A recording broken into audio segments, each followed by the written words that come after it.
Andrew Cuomo and Bill de Blasio. Getty Images. The malady known as Trump derangement syndrome is marked by a sudden explosion of crazy talk and sometimes actions coming from people formerly regarded as sane.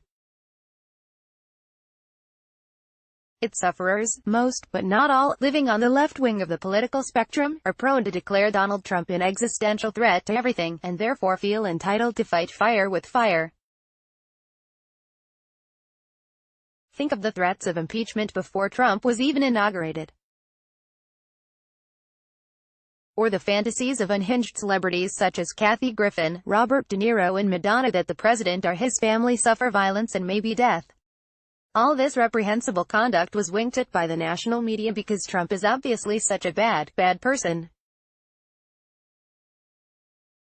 He is so bad that he had managed to drive good people crazy, so who could blame them? Yet now, 2 years into a Trump presidency, a new malady is emerging, one that reflects a less hostile view of him. It is an implicit recognition that the most unlikely commander-in-chief has not only survived but is thriving in some ways. I think of this new disease as Trump imitation syndrome because its sufferers are behaving in ways that are downright Trumpian. New Yorkers, aren't we lucky, are getting a double dose of it, courtesy of Governor Andrew Cuomo and Mayor Bill de Blasio. Both are Democrats and both made vicious attacks on Trump a main feature of their successful re-election campaigns. But because imitation is indeed the sincerest form of flattery, we can assume they now see political virtue in Trump's method. The governor, stung by criticism of the enormous subsidies and power grab he used to lure Amazon to Queens, is turning on much of the media with a ferocity straight out of the president's playbook. Cuomo, in a statement that his office dubbed an op-ed, although it had not been published anywhere else, took a blowtorch to the Post, the New York Times and CNN. He accused all three of being hypocrites because they, too, had received tax credits or other benefits for job creation and retention in the past. This transaction is a lightning rod for the political rhetoric on both extremes, Cuomo wrote, saying, extreme conservatives and the socialists both now vehemently oppose incentives for Amazon. He suggested that antagonism toward the deal was driven in part by the fact that Amazon's Jeff Bezos also owns The Washington Post, and is thus a competitor of the media critics. The governor didn't use the words fake news, but he might have, for he was copying you-know-who in trying to discredit criticism as being driven by hidden agendas and personal ambitions. To underscore the point, Cuomo issued a second blistering attack after the Times hit him in another editorial. The comparison will be complete if he can find a version of Jim Acosta to slap around. Then there's Mayor Putz.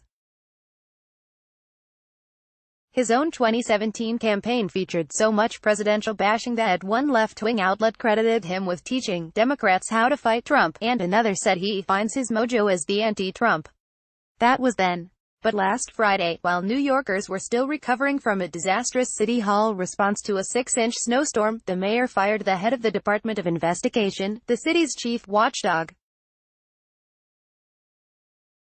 The official, Mark Peters, formerly a close friend and ally, fought back, accusing de Blasio of trying to quash investigations that revealed wrongdoing in his administration. Echoes of James Comey's charges against Trump after he was fired are unmistakable. Indeed, Peters issued a long letter to the city council, alleging that a deputy mayor asked him to kill an investigation and that when he declined, he was told he was not being loyal, and was no longer a friend of the administration. A demand for loyalty that rings a bell. Oh, right, it was a heinous crime when Trump supposedly did it. Now, everybody does it, ho-hum. And imagine if Trump fired special counsel Robert Mueller, what would de Blasio say? National Democrats, despite their loathing of all things Trump, also play the imitation game. The penchant among Dem losers in Florida, Georgia and elsewhere to declare elections rigged because they lost are examples of how they have adopted traits they denounced in Trump. The president is no doubt flattered by the unspoken tribute coming from copycats. By adopting his ways and style, they clearly hope to copy his success. But they won't. Trump's success came in large measure precisely because he wasn't copying anybody, he was being uniquely himself. There was nobody like him in either party. Recall how Sen. Marco Rubio, once thought to have a good chance at the GOP nomination, panicked as his chances slipped away and decided to get into an insult contest with Trump. Few people remember what exactly he said to the frontrunner, but nobody will forget that Trump dubbed him Little Marco. End of contest. Or recall one of the greatest knocks voters had on Hillary Clinton: she was inauthentic. Like a chameleon, she changed colors depending on the audience. The message is clear: knockoffs should beware. There is only one Trump. Families-based divisive holidays. Thanksgiving is a great, uniquely American holiday, with the modern mix of family, food and football capturing something fundamental about our remarkable nation. Yet amidst the love comes the realization that deep divisions are tearing us apart. While many families will avoid politics Thursday, those who dare to wade in might use as a starting point a chilling letter from reader Carol Campolo. She writes, "Today we commemorated our beloved veterans, many of whom gave their lives to protect our country from foreign enemies, but I believe the real threat is coming from within. Antifa mobs attack individuals and their families without anyone being held to account. Deep staters use the power of their office to try to take down an administration with whom they disagree, and there is demonization of Trump supporters.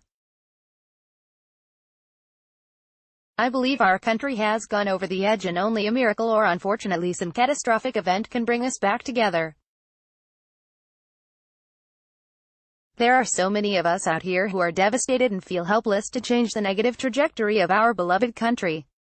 Our votes are being nullified, we are being called Klan members, and we believe it is only a matter of time before we too will be attacked physically if we are too verbal about our beliefs." Air travelers in a real fix from the Daily Mail. Passengers are forced to chip in to pay for repairs to their Boeing 787 before it takes off from Beijing to Poland, and you thought air travel couldn't get worse. A stock tip that snowball word to the wise. With once high-flying tech stocks coming back to earth with a thud, Wall Street strategist Bruce Biddles offers a warning to investors that could apply to most things at most times. He tells the Post, "When things get too popular, be careful.